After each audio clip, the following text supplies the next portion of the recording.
Ito po guys, muli po natin panoorin si Rai Fernandez. Siya po yung na-feature natin dati, na dating contender sa The Voice Kids Season 5. So ang kakatayin po niya dito ay kanta ni Tommy Shaw na Count on You. At dedicated niya ito sa kasama niya, ang kanyang tita na bumisita sa kanila.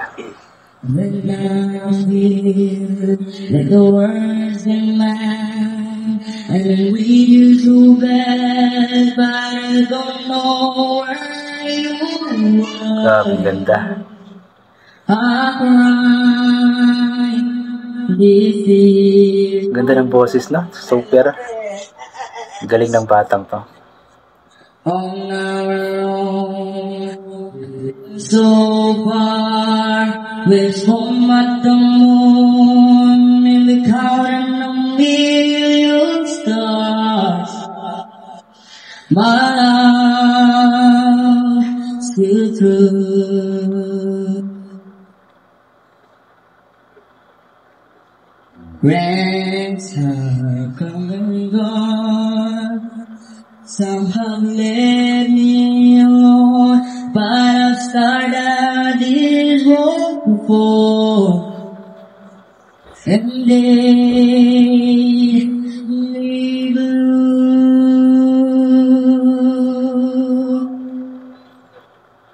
All in my heart I've known there's one thing in my life that's really true. I count on you. Count on you to be there. No place goes in the air. No asking why you're there. No looking back. Count on you every time. So is my word in mine. You'll forever be important to me, my miracle find. Grabe, napakaganda ng boses mo, Rai. If I had to choose one place to spend the rest of my days and never do, longing close to you.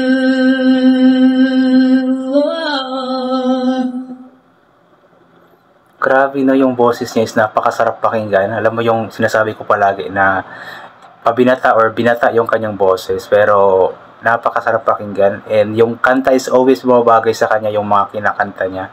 I mean, always bumabagay sa kanyang boses yung mga kinakanta niya na songs. Kaya very good job talaga itong si Rai Fernandez. Ayan.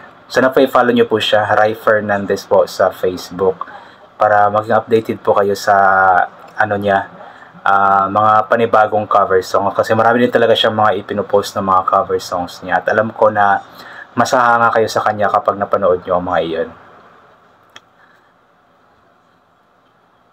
Napaka ano,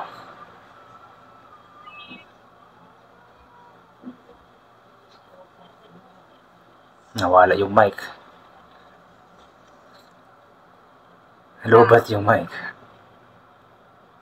Why away? No looking back. Got on you every time. So is my word in mine. Will forever be important to me, my miracle find.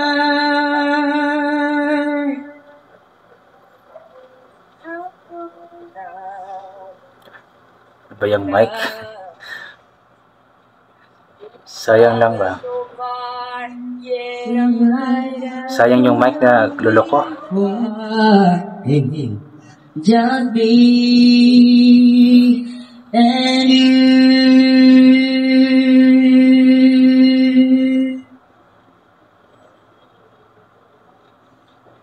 Ayaw makisama yung mic eh.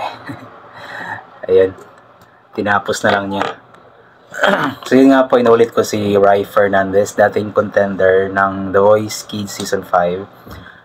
Yun, napakasarap talaga pakinggan ng kanyang boses. Napakaganda ng kanyang boses kasi inulit ko nga na every songs na kanyang kinakanta is always bumabagay sa kanyang boses kahit na anong song ang kanyang kinakanta.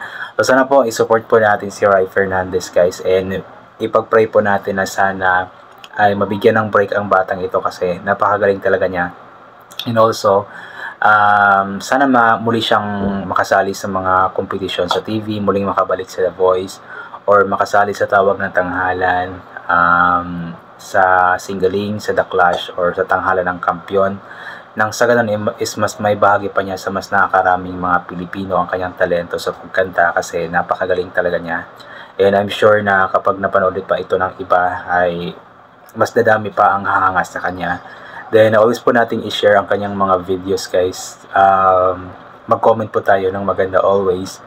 Nang sa ganun is magkaroon or maging way ito para magkaroon ng dagdag na encouragement si Rai sa kanyang sarili at the same time ay confidence sa sarili na ipagpatuloy ang kanyang ginagawa. Kasi palagi kong inuulit na para sa isang artist, masaya sa puso nila kapag alam nila na may mga taong nagugustuhan ng kanilang ginagawa at sinusuportahan ang kanilang talento, especially sa mga singers na katulad ni Rai. So i-support po natin sila always.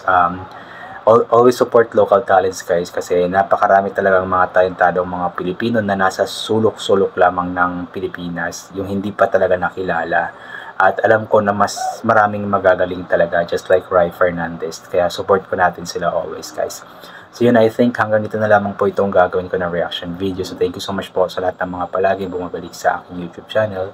Inuulit ko nga po palagi, galing po nating magasal, mapasalamat sa lahat ng mga bagay na ating natatanggap kahit na hindi mo po natin ito hinihingi. Kasi nga po lahat ng mga bagay na meron tayo ay kaloob sa atin ng ating Panginoon at wala mga bagay na ito kung hindi dahil sa Kanya.